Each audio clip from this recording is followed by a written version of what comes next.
இது crime time. நான் நந்தா. சென்னையில் சிறுவனை கடத்தி சென்று கண்களை நோண்டி எடுத்து கொடூரமாக கொலை செய்திருக்கின்றனர். போதை மாத்திரைகள் விற்ற கும்பல் சிறுவனை கொலை செய்ய காரணம் என்ன? சென்னை எம்ஜிஆர் நகர் முத்துமாரியம்மன் கோயில் தெருவைச் சேர்ந்த லோகநாதன் என்பவரின் மகன் அஜய். 17 வயதான அஜய் அதே பகுதியில் உள்ள அரசு பள்ளியில் 12ஆம் வகுப்பு படித்து வந்தார். இந்நிலையில் கடந்த 26ஆம் தேதி இரவு கடைக்கு செல்வதாக கூறி சென்ற அஜய் மீண்டும் வீடு திரும்பவில்லை. அவரது தந்தை லோகநாதன் பல இடங்களில் மகனை தேடியும் கிடைக்காததால் எம்ஜிஆர் நகர் காவல் நிலையத்தில் புகார் அளித்தார். போலீசார் அஜயை தேடி வந்த நிலையில் நெசப்பாக்கம் மெட்ரோ வாட்டர் வளாகத்தில் அஜய் கொலை செய்யப்பட்டு கிடப்பது தெரிந்தது. அஜயின் கண்களை தோண்டி எடுத்து கழுத்து மற்றும் மார்பில் கத்தியால் வெட்டி கொடூரமாக கொலை செய்து இருந்தனர். போலீசாரின் விசாரணையில் போதை மாத்திரை விற்பனை விவகாரம் தொடர்பாக இந்த கொலை நடந்திருப்பது தெரியவந்தது. எம்ஜிஆர் நகரைச் சேர்ந்த கண்ணபிரான், சரவணன் என்ற இருவரும் சேர்ந்து போதை மாத்திரைகளை விற்பனை செய்து வந்துள்ளனர். மாத்திரைகளை வாங்கிய விவகாரத்தில் சரவணனுக்கு கண்ணபிரான் சுமார் 2 லட்சம் ரூபாய் கொடுக்க வேண்டியிருந்தது.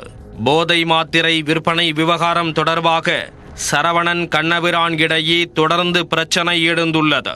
மேலும் கண்ணபிரான் தனது உறவினரான பள்ளி மாணவர் அஜய் மூலமாக மாத்திரைகளை விற்பனை செய்து வந்துள்ளார். பணத்தை கேட்டு டேவிட் என்ற நண்பருடன் கண்ணபிரான் வீட்டுக்கு சரவணன் சென்றுள்ளார். அவர் அங்கு இல்லாததால் அவரது உறவினரான பள்ளி மாணவர் அஜயை இருசக்கர வாகனத்தில் அழைத்து சென்றுள்ளனர். நெசப்பாக்கம் கழிவுநீர் சுத்திகரிப்பு நிலைய டேங்க் அருகே வைத்து போதை மாத்திரை விற்பனை தொடர்பாக அஜயை மிரட்டியுள்ளார் சரவணன்.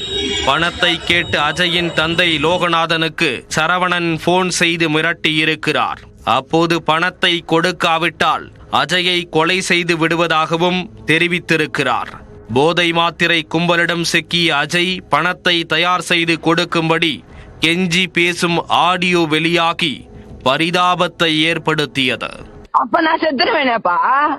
இப்ப என்னப்பா நீ கேட்டு சொல்லுப்பா.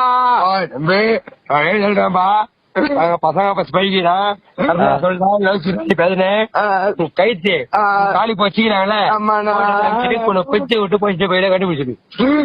கேட்டியாப்பா, என்ன கொல்தி விட்டு போயிடுவாங்களாப்பா. இதுக்காப்பா என்ன பெத்த உனக்கு தெரியுமாப்பா? இப்ப என்ன வெட்டுருவாங்கப்பா. ஏதாவது கொஞ்சம் பாருப்பா பிளீஸ். அவரதான் கேட்டுட்டு இருக்கேன், நில்லு. அவர் விட மாட்டேன். இப்ப இல்ல, என்ன இப்ப 2 லட்சம் ரூபாய் ரெடி பண்ணிடுவீங்களா? அதே உடச்சாங்கப்பா, என்னால நடக்க கூட முடியாதுப்பா. உண்மையதான் சொல்றேன். வாயில கை துண்டது போட்ட கேப்பா, என் கைத்து போட்டு அமுச்சு ஒண்ணுமா கேக்குறாங்கப்பா. என்னப்பா மொத்தம் யாரு அப்பா டைம் இல்லன்றாங்கப்பா. இதான் லாஸ்ட் போனாப்பா. இதுக்கு மேல சுவிட்ச் ஆஃப் பண்றாங்களாப்பா, செல்ல தூக்கி போட்டுருவாங்களாப்பா. இதுக்கு மேல நீங்க என்ன பண்ணாலும் என்னை கண்டே பிடிக்க முடியாதுப்பா. நான் இதுக்கு மேல என்ன கண்டு பிடிக்க முடியாதான். எங்க வர நானு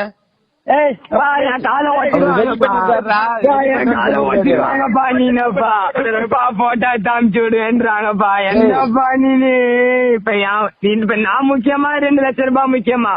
யாருக்குடா குடுத்த 5000 ரூபாய்? கண்ணாக்கு குத்தம்பா. 4 பேடு ஓட்டி பேடா? ஆமா, போத பொருள். என்னப்பா உனக்கு புரியாதுப்பா. ட்ரேஸ் பண்றாங்களாப்பா. இதுக்கு மேல உனக்கு தெரியாதுப்பா இதெல்லாம். போதை மாத்திரை கும்பல் மிரட்டலால் பயந்து போன அஜய் தப்பி ஓட முயல அவரை மார்பு மற்றும் கழுத்தில் கத்தியால் குத்தி கொலை செய்துள்ளனர். கொலை தொடர்பாக டேவிட் என்பவர் கைது செய்யப்பட்டுள்ள நிலையில் தலைமறைவாக உள்ள சரவணனை போலீசார் தனிப்படை அமைத்து தேடி வருகின்றனர். போதை மாத்திரை விற்பனை விவகாரத்தில் பள்ளி மாணவன் கொலை செய்யப்பட்டுள்ள சம்பவம் பெரும் பரபரப்பை ஏற்படுத்தியுள்ளது.